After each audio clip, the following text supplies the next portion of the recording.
বঙ্গভূমি, মানুষের সাথে মানুষের পাশে।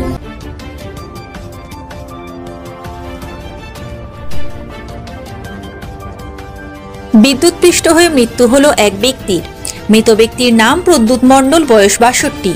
মর্মান্তিক ঘটনাটি ঘটেছে দক্ষিণ ২৪ পরগনা জেলার নামখানা থানার দক্ষিণ চন্দনপিড়ি এলাকায়।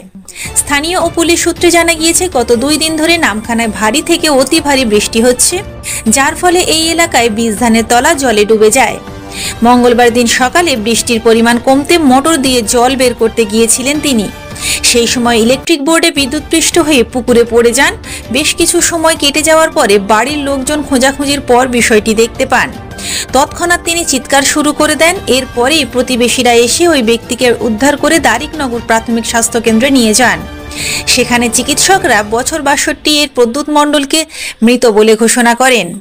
এরপর খবর দেওয়া হয় নামখানা থানায়।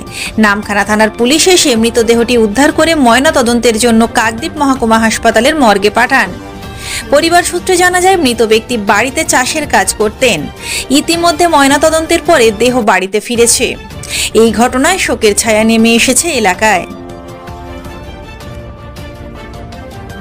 নামখানা থেকে শুভজিৎ শাসমলের রিপোর্ট, বঙ্গভূমি নিউজ।